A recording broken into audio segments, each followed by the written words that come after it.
धरती हिली, सांसें थमी। जी हां, देश की राजधानी दिल्ली एनसीआर में सोमवार की सुबह करीब 5:36 पर भूकंप के तेज झटके महसूस किए गए।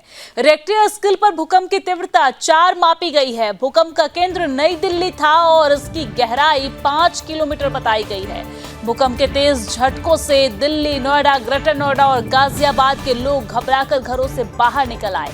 हालांकि अब तक किसी भी तरह के जान माल के नुकसान की कोई सूचना नहीं मिली है। भूकंप को लेकर प्रधानमंत्री नरेंद्र मोदी ने सोशल मीडिया प्लेटफॉर्म एक्स पर ट्वीट करते हुए लोगों से शांत रहने की अपील की। साथ ही कहा कि अधिकारी स्थिति पर कड़ी नजर बनाए हुए हैं। आपको बता दें कि दिल्ली एनसीआर में ही केवल भूकंप नहीं आया, बल्कि बिहार के सिवान और ओडिशा के पुरी में भी भूकंप के झटके महसूस किए गए हैं। साथ ही सिक्किम में भी धरती डोली है। सिवान में आए भूकंप की तीव्रता 4 मापी गई थी।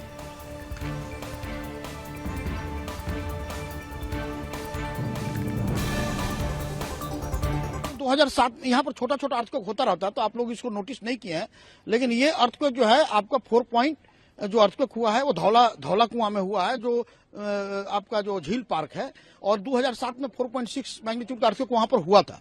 तो इसलिए ये बहुत से अर्थक्वेक 420 अर्थक्वेक 1990 से उस जोन में हो रहा है, और इसलिए इसे कोई नई इसमें कोई घबराने का नहीं है। ये सेस्मोजेनिक जोन है। वहाँ प्लेट कोलिजन जो है वो हिमालयन के बेल्ट में यहाँ से 300 से 400 किलोमीटर दूर है। कोई जो वोल्केनिज्म नहीं है, कोई प्लेट सबडक्शन नहीं है, प्लेट कोलिजन नहीं, इन सिटू मटेरियल हेट्रोजेनिटी से हुआ। जैसे कि सब सरफेस जहाँ पर रॉक मटेरियल है उसमें कोई वीक हेट्रोजेनिटी, जैसे कि पानी हुआ या फ्लूइड हुआ, उसे यदि करके कोरोड करता है तो रॉक वीक होकर टूट जाता है।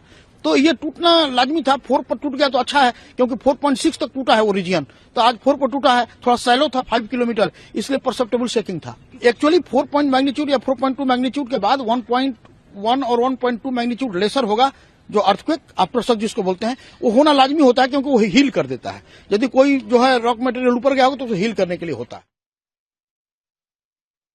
आशीष गर्ग हमारे साथ जुड़ गए हैं। आशीष जी, स्वागत है आपका सुदर्शन न्यूज पर। सर, मेरा सबसे पहला सवाल ये है कि भूकंप आने के पीछे तकनीकी पहलू जो है वो क्या है? भूकंप क्यों आता है?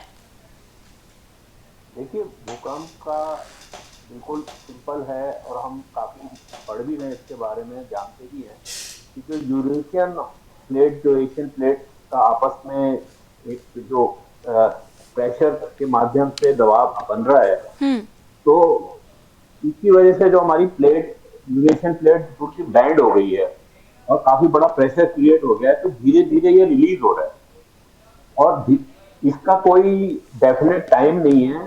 तो ये इसी रिलीज के प्रेशर की वजह से यदा कदा कुछ छोटी या बड़ी रिक्टर स्केल पे ये भूकंप आते रहते हैं। ठीक है आशीष जी, ये जो भूकंप आता है इससे हमारे पर्यावरण पर क्या असर पड़ता है?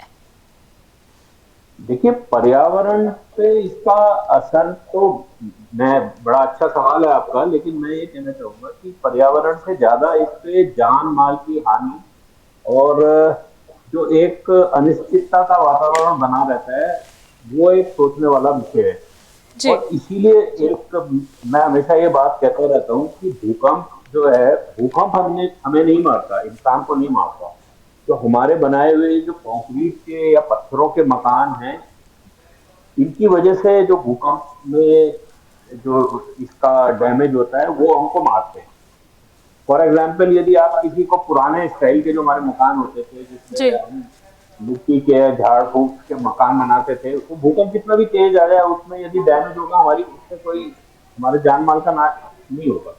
तो इस समय जो पर्यावरण की आपने बात की, पर्यावरण में इसमें हो सकता है कि जहां पर आपका कुछ इस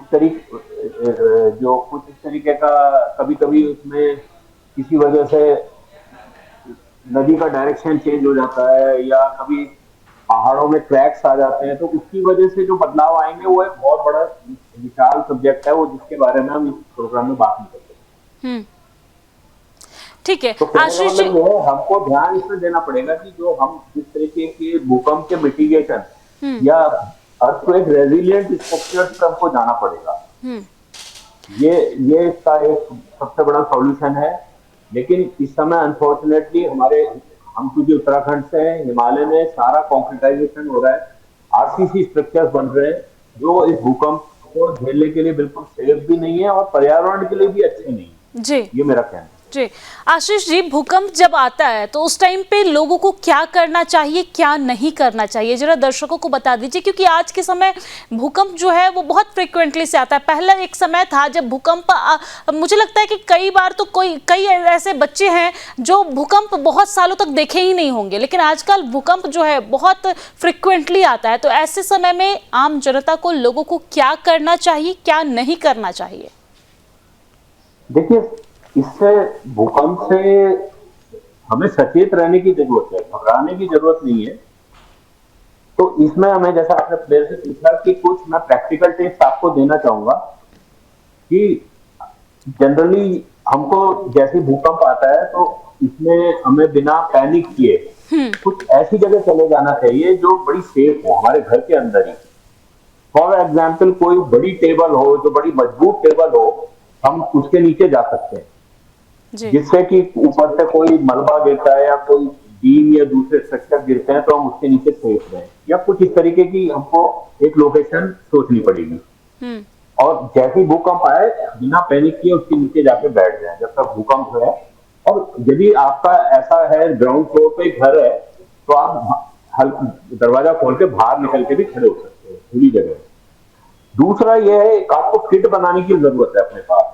बाई चांस कभी कभी क्या होता है कि आप, जैसे मैंने पहले कहा कि भूकंप के मलबे में कभी बिल्डिंग्स गिर जाती हैं और उसके में दबे रहते हैं, तो हमारे पास बेसिक किट होनी चाहिए जिसमें आपके पास कुछ मेडिसिन, दवाई, पानी या कुछ गुड़ चने की जो जी बिल्कुल, हमारे पास बेसिक किट होनी चाहिए। साथ ही साथ भूकंप के समय में जिससे आप सर्वाइवल, आपके पास जब तक आपको रेस्क्यू किया जाए 1 या 2 दिन का मटेरियल आपके पास होना चाहिए जी। और साथ ही साथ भूकंप के समय में आपको सुरक्षित स्थान पे जाना चाहिए। अगर आप ऊपर रहते हैं, यानी कि ग्राउंड फ्लोर पे नहीं रहते, तो किसी मजबूत टेबल के नीचे, अपने बेड के नीचे, कहीं भी मजबूत जो चीजें हैं उसके नीचे आप छुप सकते हैं ताकि किसी तरीके से कोई आपको नुकसान न पहुंच पाए। बहुत बहुत धन्यवाद सर बातचीत करने के लिए।